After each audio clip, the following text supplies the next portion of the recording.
I'm Christy Shriver, and we're here to discuss books that have changed the world and have changed us. And I'm Garry Shriver, and this is the How to Love Lit podcast. Today, we're going to start a special 3-part series on a man who changed the landscape of political protesting, demonstrating that positive change can occur without massive loss of life.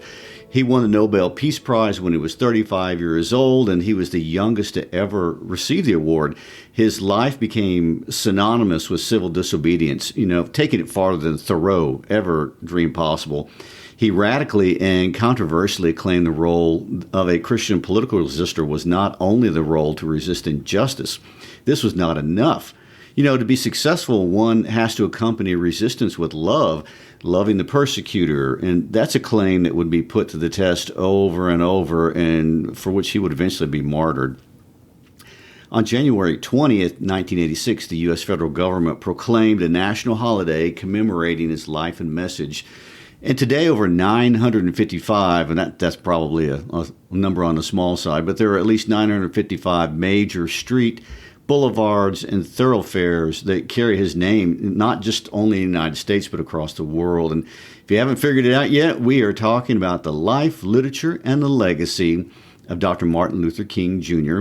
And specifically, we're going to be talking about the iconic letter that really moved the nation from apathy to change, and that would be the letter from Birmingham Jail.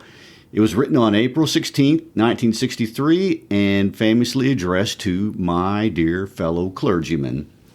Yes, and yet so many of us, teachers and non-students alike, when we hear that name, we don't know a lot about the movement itself. I grew up in our nation's capital, Washington, D.C., before moving to Brazil, so I'd heard the name Dr. King all my life. I knew he stood for nonviolence, but I ignorantly thought he literally just walked around preaching, protesting, carrying signs, singing, marching.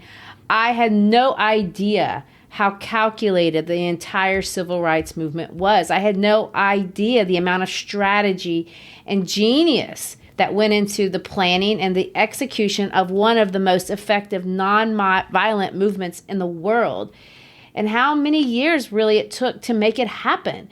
It looked like, at least from my vantage point, that Dr. King just got up one day and started protesting. Well, I think most people don't, even people of good faith who even try to mimic some of his basic strategies. I mean, it's really difficult to wrap our minds around the complexity involved, and not to mention the sheer power of King's personal rhetorical charisma, which is just unmatched at that time.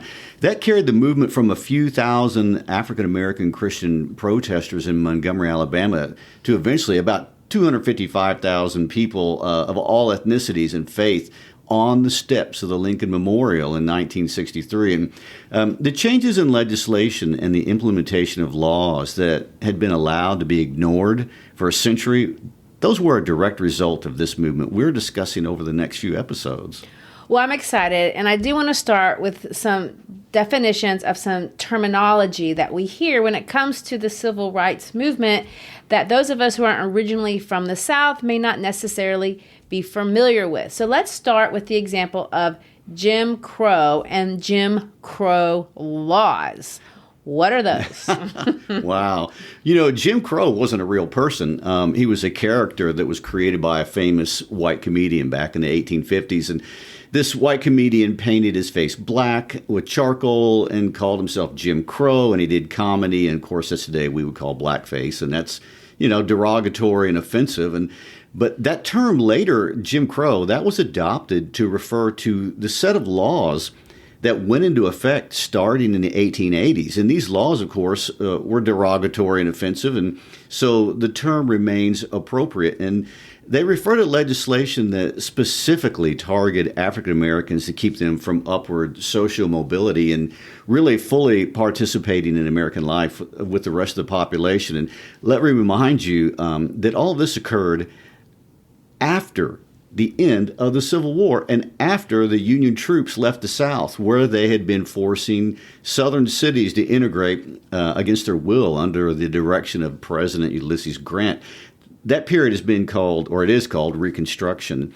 And after 1877, Reconstruction ended partly because the North was exhausted from trying to enforce the rights guaranteed by the 14th and 15th Amendments in the southern states. So the North abandoned the South, and the South went on to remain a third world part of this country for decades to come. And Jim Crow laws, which basically are segregation laws, stayed in effect literally all the way until the success of the Civil Rights Movement in the 1960s, which I want to point out is nearly a century after the end of the Civil War. So let me give you an example. In 1891, 25 years after the Civil War, Georgia became the first southern state to pass a Jim Crow law. The Georgia legislature passed a law that railroads had to provide equal but separate accommodations for black and white passengers. In other words, the African Americans would not be allowed to sit with the white Americans. After this first attempt at dividing the races was allowed, there soon were others, and there began to be black and white bathrooms, black and white water fountains, hospitals, schools, and swimming pools, and prisons, and barber shops, and parks, and movie theaters, sports arenas, telephone booths, lunch counters, libraries, and even really graveyards. In his letter, Dr. King refers to these signs as nagging. That, of course, is an understatement. They were degrading and psychologically damaging, and racism in the United States during the Jim Crow period was worse than really any other period of history, including today. There was a famous case, Plessy versus Ferguson in 1896, and that's 5 years after the first sign went up in Georgia. That created a legal precedent in the Supreme Court for saying that segregation laws were okay. The court said that if the facilities were equal, then it was not illegal for people to be segregated by race. And, this was a blow to African Americans as well as the railroad industry, actually, which didn't even want to segregate their railroad cars. It was an enormous financial burden beyond being offensive and unnecessary. They now had to provide two of everything. But Jim Crow laws went on for years. And, of course, the facilities were never equal. But even if they had been, the message was still clear. It was still derogatory. And the entire system, obviously unjust, which caused many advocates of social equality, both African American as well as white, to continue to mobilize and really to advocate for change. So during World War II, or at the end of World War II, President Harry Truman is going to desegregate the United States military in 1947. So that means no more of the separation in the military. And the military is always a huge social proving ground for when the government wants to make social changes. They implement them in the military first. So, and that was a huge advance in civil rights. And then Jackie Robinson breaks the color barrier in professional sports in 1947. But it wasn't until 1954 that there would be another landmark ruling of the Supreme Court that would address this issue by basically overturning Plessy versus Ferguson. And in 1954, it's a court case known as Brown versus Topeka Board of Education. And lawyers Richard Ellis and Michael Berger successfully argued that things were separate, but the things were not equal. And in fact, the facilities for black children in schools were always inferior. In a unanimous court decision, which a unanimous court decision is a big deal, the court agreed, saying that separate learning facilities were by very definition unequal, and that this had a detrimental effect on minority children because it is interpreted as a sign of inferiority. And that was a big deal. The legal precedent had now been set, and there was finally justice in the courts. But now, how does that play out in classrooms across the country? Who is going to force almost half the schools in the United States to integrate students of both races? And when would they be required to make this happen? I mean, every state in the South, segregation was actually the law. A school couldn't have been integrated even if they had wanted to. I mean, Central High School in Little Rock, Arkansas was the first Southern high school to attempt integration in 1957. So, you know what? The short answer to all that is these changes were not implemented immediately. No, I would say they weren't. And Dr. King points this out very clearly in his letter. He makes the point that entire African nations were being decolonized faster than American students were being allowed to integrate in their local schools. Which is the most amazing comparison to make. And it's here that Dr. King will rise to national recognition. I mean, at the young age of 26, he's newly married, recently moved to accept a job as the pastor of the Dexter Street Baptist Church in the southern town of Montgomery, Alabama. And It would be here that he would meet another seemingly inconspicuous woman, but powerful woman by the name of Rosa Parks, and together they were about to change the world. All right, so let's set this up. I want to introduce Dr. King's life before he really enters the political scene in 1956. And it's kind of hard, to keep all these dates straight for those of us who are not, naturally numbers minded. Or historians. Or historians. But, Dr. King's born in 1929.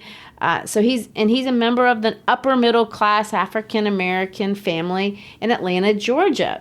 One interesting detail is his birth name was Michael. Yeah, that's right. His father later changed his name to Martin Luther. And, the story can be perhaps because of a trip that his father had made to Germany to study the great theologian who really also changed the political landscape of his day across Europe during the Protestant Reformation. But that's still slightly speculative. Yes, what's not speculative is that his father was a very popular Baptist pastor of a successful and well-established Ebenezer Baptist church. So King was privileged to have been able to receive a high level of education. Likely, he's one of the most educated Southern men of his time from that place. He attended the very elite Morehouse College there in Atlanta, and then he went to Crozer Theological Seminary in Chester, Pennsylvania, and also attended Boston University for his doctorate. He had many job offers. He could have taught at universities and very prestigious locations. Another thing to point out during his time in Boston was that he met a rising star singing vocalist by the name of Coretta Scott, and he fell in love with her. So he passed up all those ritzy jobs, and they got married in 1955, and he took the pastorate of a church in a much smaller town, Montgomery, Alabama, where he moved with Coretta, his wife, and then they had a baby. So Dexter Avenue Baptist Church, by the way, is located in Montgomery, Alabama, which is the capital of Montgomery, and the church is near the state capitol building. So his church and his congregation is located near the heart of state government. So having that in context, December 1, 1955, something happens that changes Dr. King's life forever, as well as the history of America and the entire world. A woman by the name of Rosa Parks is arrested for not giving up her seat to a white gentleman on a bus. She had entered the bus through the front door instead of the back door, which was the law, one of those famous Jim Crow laws. Well, I want to point out this was not an accident. I mean, the practice of forcing women to give up their seats had been going on for years, and several women protested, to no avail. But for the highly and morally reputable Rosa Parks, it was going to be different. I mean, the national spotlight was heading her way, but it wasn't accidental. I mean, this was a highly intentional and strategic play on the part of the movement. Well, let me go back to set this up, too. I want to say that Dr. King wasn't a stranger to this idea of being forced to give up your seat to somebody else. He had a personal experience when he was a teenager of being forced to stand up on a bus against his will. When he was in high school, he had won a speaking contest in a town 90 miles outside of Atlanta. And he and his teacher had gone there on the bus, and on the way back, he was excited because he had won the contest. So he is riding back on the bus when a white passenger gets on. The white bus driver orders Dr. King, at that time just Little King, and his teacher to give up their seats, and the bus driver actually curses them out. King wanted to stay seated and protest, but his teacher told him he needed to obey the law. So they stood up in the aisle for the 90-mile drive back home. King later would say that the feeling that he felt that day was the angriest he had ever felt in his entire life, if you can imagine. So he can understand emotionally as well as cognitively what was happening on these buses all over the South and then the city of Montgomery, Alabama. But the question is not how you feel. The question is, what do you do? Later on in Dr. King's life, someone asked him that very question. How do you manage your anger, Dr. King? And I want to quote Dr. King here, and he says this: "A destructive passion is harnessed by directing that same passion into constructive channels." And that is what he is about to do. Yes, the very next day after Park's arrest on December 2nd, ministers, including a man by the name of Reverend Ralph Abernathy, who would be the one to go to jail with Dr. King, they met at King's Church to organize and publicize a bus boycott. Relying in part really on Dr. King's eloquence, they went about mobilizing the African-American community almost in full. And on December 5th, about 90% of Montgomery's African-American citizens stayed off the public buses. Dr. King was also elected as the president of the Montgomery Improvement Association, or the MIA, the organization spearheading the boycott. And according to Rosa Parks, the reason why they chose King to be the president of the MIA, because he was so new to Montgomery. No one knew him. He had no friends, but he also had no enemies. Well, that evening, when Dr. King spoke at Holt Street Baptist Church, this is what he said, among other things, but I like this quote. "I want it to be known that we're going to work with grim and bold determination to gain justice on the buses in this city. And we are not wrong. If we are wrong, the Supreme Court of this nation is wrong. If we are wrong, the Constitution of the United States is wrong. If we are wrong, God Almighty is wrong."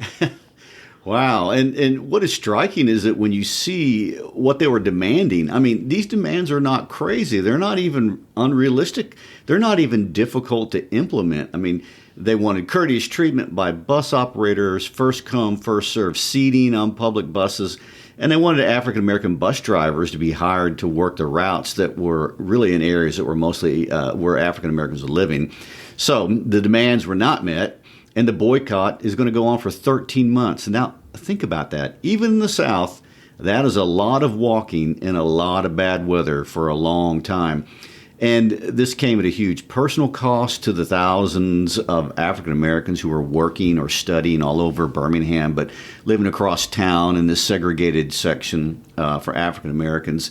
So large, complex carpool systems were created of over 300 cars to support the boycotters. And people with cars offered rides to the walkers. And the city government resisting, going so far as to punish African-American taxi drivers for offering rides at reduced rates. And 80 leaders of the boycott were jailed under an old law from the 1920s for a conspiracy that interfered with lawful business. King himself was tried, convicted in order to pay $500 or serve 386 days in jail. And King's house was bombed while he was at church, and on the day of the bombing, King rushed home to see that Coretta and the baby were okay. And, you know, this would not be the last big test on his ability to remain nonviolent, but it was an important moment in his public career. You know, so many people were outraged that someone had, in a cowardly fashion, tried to murder the family of their leader, and they showed up on King's porch with weapons ready to defend King and go after the assailant. And King, although, you know, still very personally affected, famously and calmly stood on his front porch and told everyone to go home. The mandate of Jesus was to love their enemies. Whew, I don't know how you say something like that after a scare like that.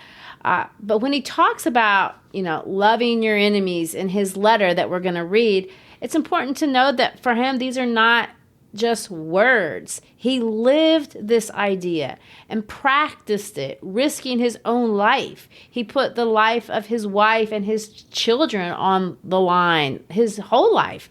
He believed so deeply in the life of Jesus Christ and in the power of redemptive love through Jesus Christ that he was willing to put his life on the line. A point I want to make, because it is something that I have thought about and he speaks to, is what do you do with the anger? Because you can't avoid the inevitable hate that would emerge in your heart after something like that happens to you. I don't care who you are or how involved in your religious faith you are. The hate and rage and the anger were justifiable and unavoidable. And of course, I'm not the first person to have this question. Dr. King spoke about that many, many times later on during his life. I'm not sure that, he had a working theory at age 26 when this happened for the first time. But by the time he's writing books later on in his life, he did have an articulate vision of how you can manage the rage and anger that you inevitably have to feel. For Dr. King, he says anger is actually a part of the process. He says you have the anger, then you can have the forgiveness, then redemption, then love. It came in that order. It's what he believed, and it's what he practiced to the best of his ability. Although, and he speaks honestly to this in his biographical work too, he struggled with anger his whole life. Understandably. And the Montgomery boycott, as well as King's trial, got national coverage. And a man by the name of Glenn Smiley visited Montgomery, and he offered King advice and training on Gandhian techniques of nonviolence. These two men discussed really how to apply Gandhi's techniques to American race relations. King would later say, Christ showed us the way, and Gandhi in India showed it could work. King and his team would combine Gandhi's methods with Christian ethics to create a model for challenging segregation all over the South.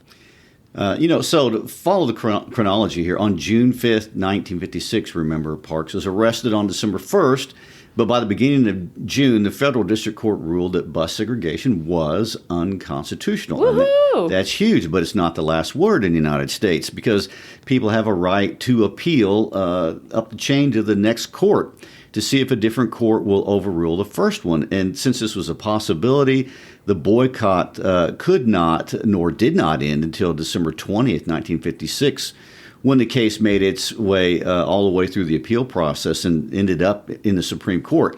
And so the decision was not to overturn. So when that was not overturned, then the boycott ended. And the boycott lasted for a total of 381 days, if you can imagine. I know I would be ready to sit down and ride to work again. Well, here's a fun note, and I like this. The day after the boycott ended, Ralph Abernathy, Ed Nixon, and Glenn Smiley. Now remember, Glenn Smiley's white, but these three men got on an integrated bus together for the very first time. How satisfying would that be, knowing you made that happen? Right. And King famously had this to say about the boycott. We came to see that in the long run, it is more honorable to walk in dignity than ride in humiliation. So we decided to substitute tired feet for tired souls and walk the streets of Montgomery. What's great about that quote is you can already see that metaphorical language that's so obviously a characteristic of Dr. King's speaking and his writing. True. And speaking of writing, he wrote up his experiences from Montgomery in a book called Stride to Freedom. And in 1958, he set out on a book tour across the United States. And he wasn't as famously, obviously, as he would eventually become, but he was a well-known figure. And on September 20th, 1958, a 42-year-old apparently deranged African-American woman plunged a letter opener into his chest and stabbed him. So Dr. King's methods obviously were not well received by a lot of people. Yes, on either side. And now, nonviolence is controversial because it's obviously unfair. Why do I have to practice nonviolence when the opposing side is not? And it's a fair question, and it's one which King spent his lifetime discussing. But, nonviolence is paradoxical. It doesn't seem like it should work. Really, its power lies in its ability to contrast so sharply with violence that you strip away any pretense that the violence is justified. It's also very slow, and you have to have a tremendous amount of patience and trust and just stubbornness. Well, King moved forward, but it was slow, and he was absolutely fed up, speaking of slow, with the slow pace of the federal court system. Remember, the courts mandated that schools would be integrated in 1954, but by 1963, now remember, that's 9 years after the famous Brown versus Board of Education decision, only 9% of African American students were attending integrated schools. So for Dr. King, that was enough. 1963 was going to be the year. 1963 was the 100-year anniversary of the Emancipation Proclamation. And for those who aren't familiar with American history, that's the day that Lincoln pronounced that slaves would no longer be slaves. For Dr. King, Rosa Parks, Fred Abernathy, and the thousands of others, this was it, and they were willing to put their lives on the line. 100 years was enough. And the chosen place for this confrontation of forces would be Birmingham, Alabama. And that was a design. Garry, why Birmingham? It's not a coincidence. This movement was not spontaneous. It did not just blow up. It was planned.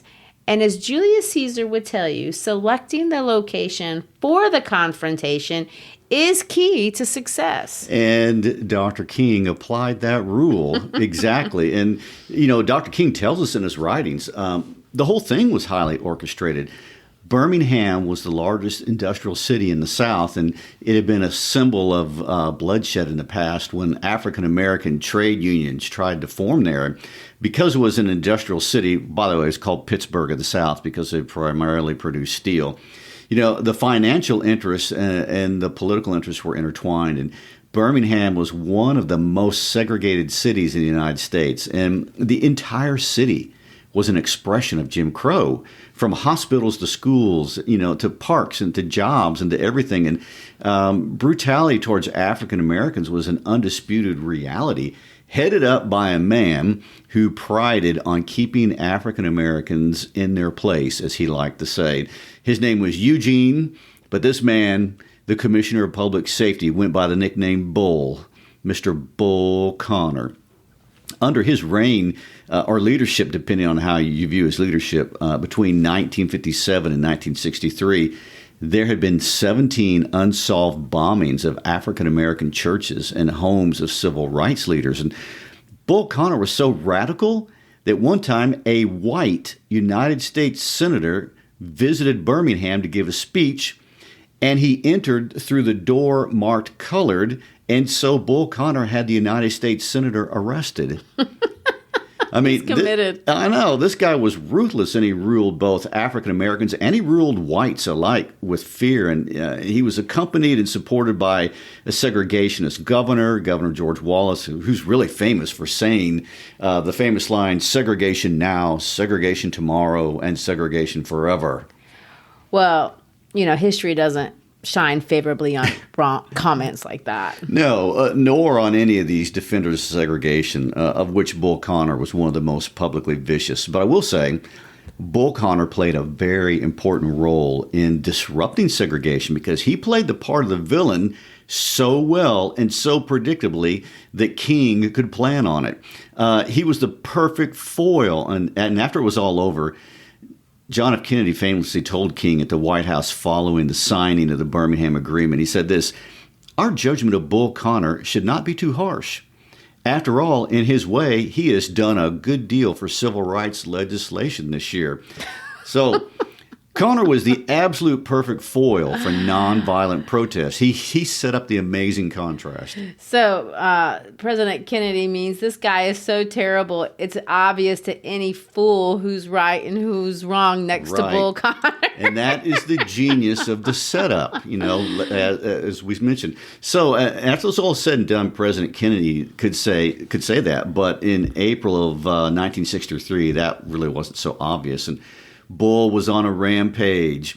He was in control and he was winning. And on the 3rd of April in 1963, segregationist Albert Boutwell became the new mayor of Birmingham. And Mr. Boutwell was a likable person, and he was not like Bull Connor. So some people thought he was the better choice, and they were even glad that he had won. But in the words of Fred Shuttersworth, he was nothing but a dignified Bull Connor. Well, you're starting to throw out a lot of names. Bull Connor, Shuttersworth. These are all names that we're going to see over and over again.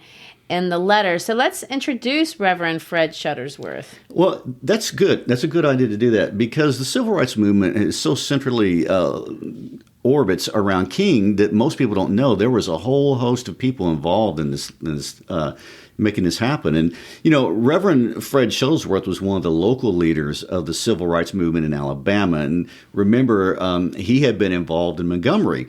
He'd organized an organization called the Alabama Christian Movement for Human Rights, otherwise known as the ACHR. And now this becomes important because, as we're going to read in a minute, Dr. King is accused of being an outsider and meddling into somebody else's business and starting trouble, to which he's going to respond that he was invited to come, and Reverend Shuttlesworth is the one of the local leaders who had invited him. And all this becomes very important in understanding the context of this letter. So at this time, the ACHR was holding weekly meetings in churches all over Birmingham.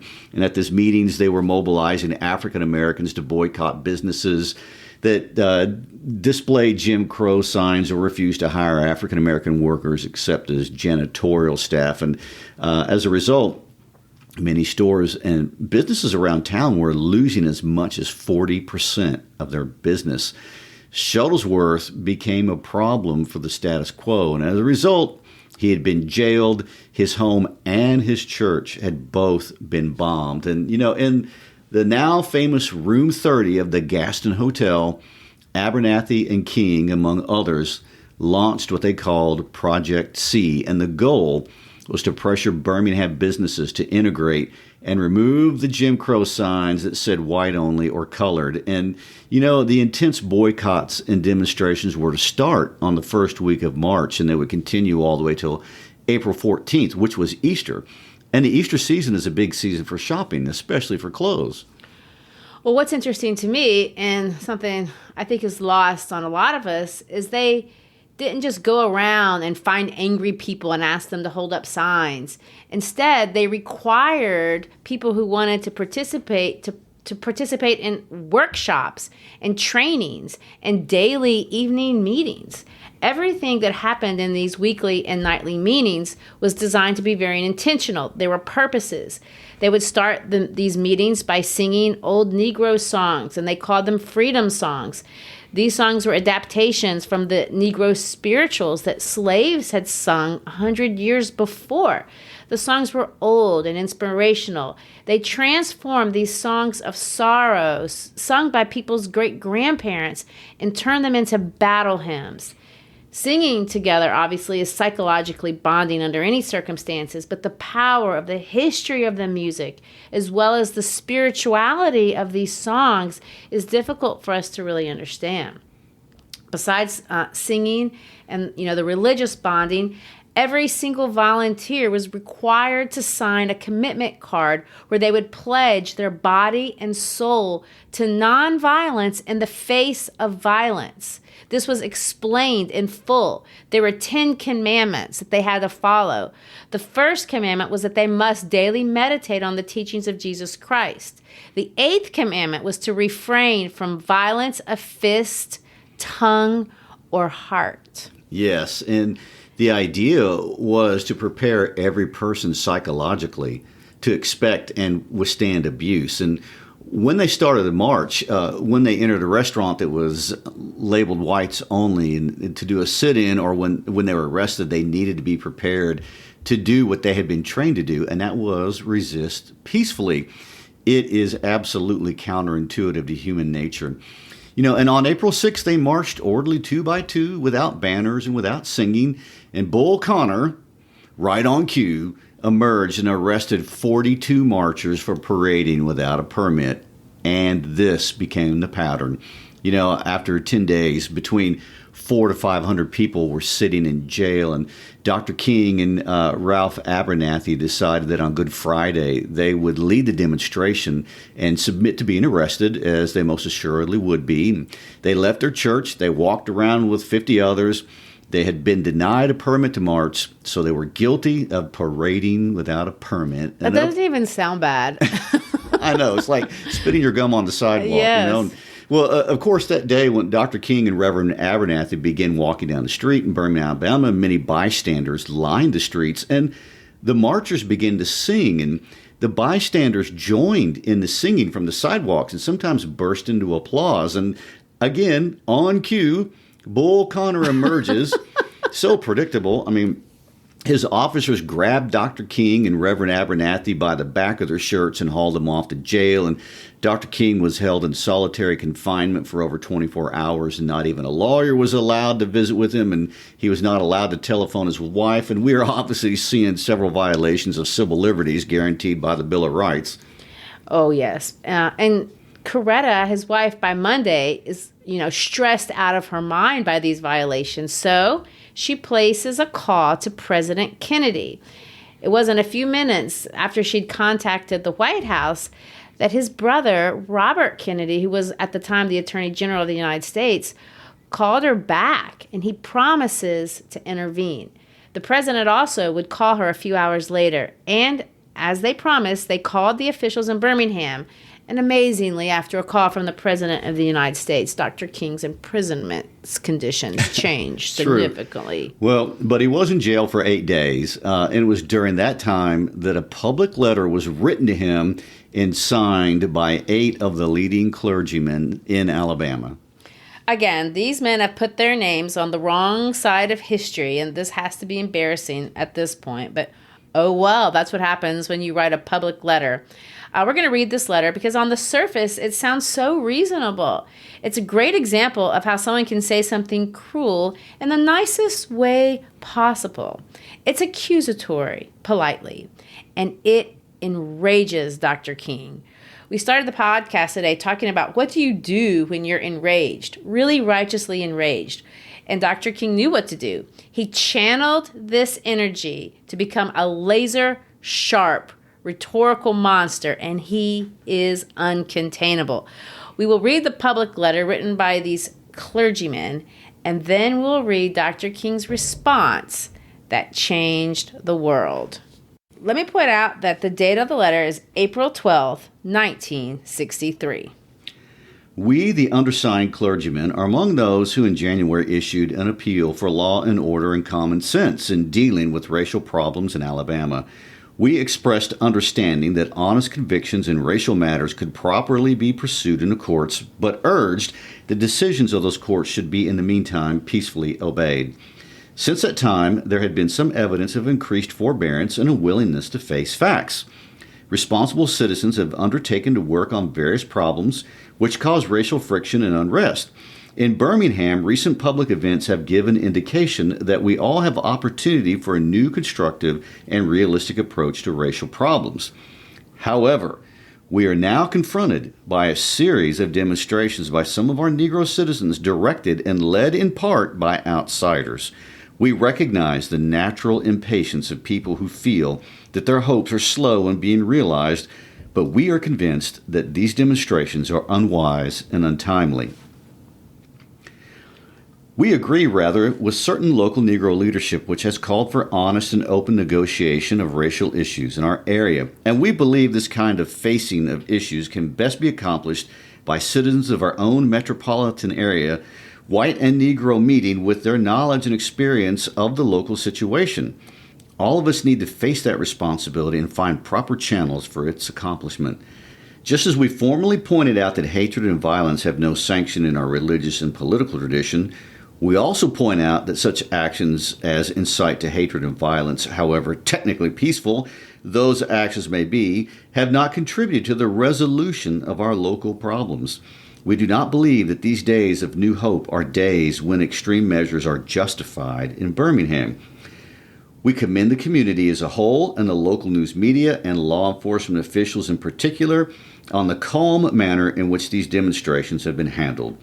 We urge the public to continue to show restraint should the demonstrations continue, and the law enforcement officials to remain calm and continue to protect our city from violence.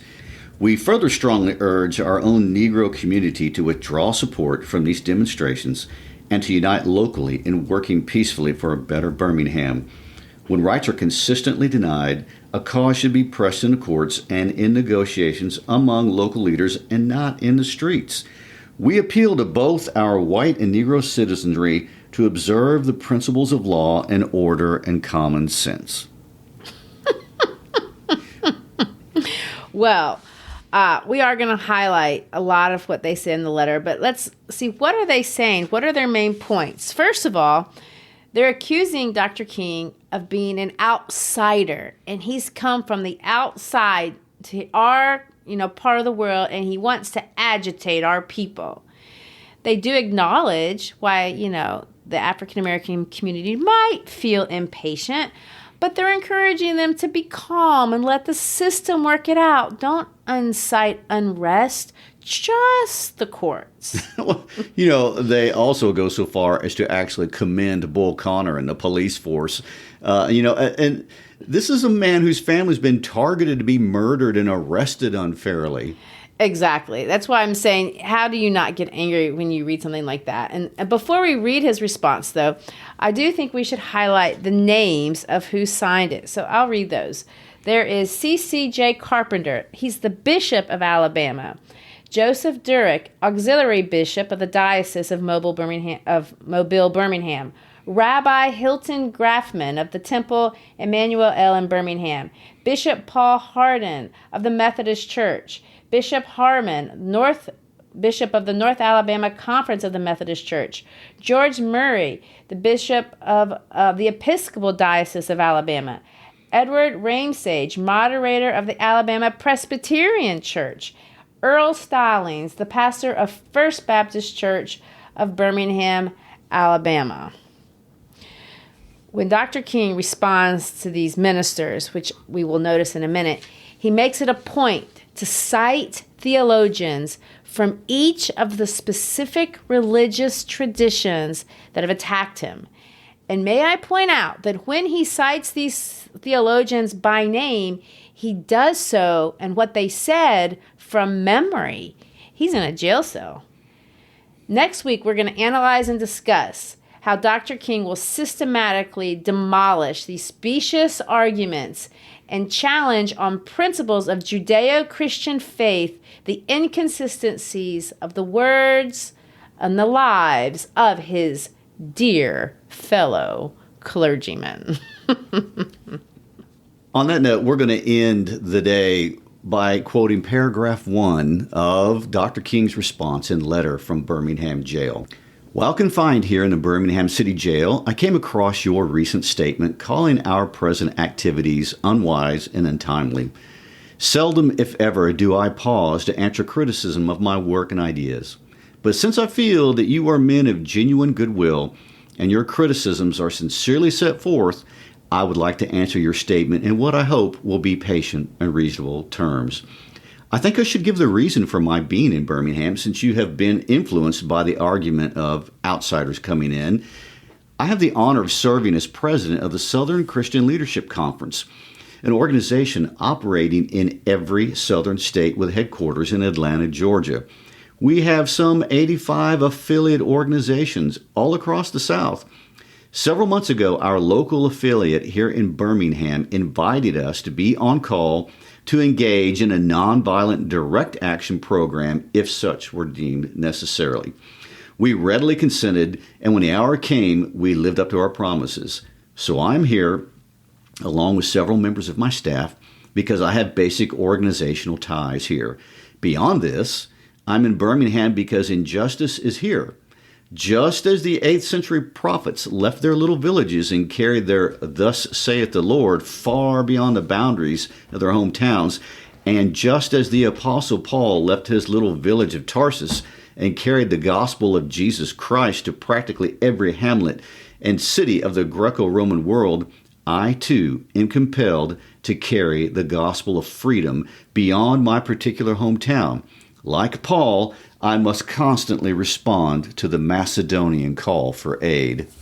And you're going to see this classic ability of Dr. King to engage people where they are. Now, these are ministers, and most of them, except for the rabbi, are Christian ministers, so they're well-versed in Bible. And he's making a comparison like Paul.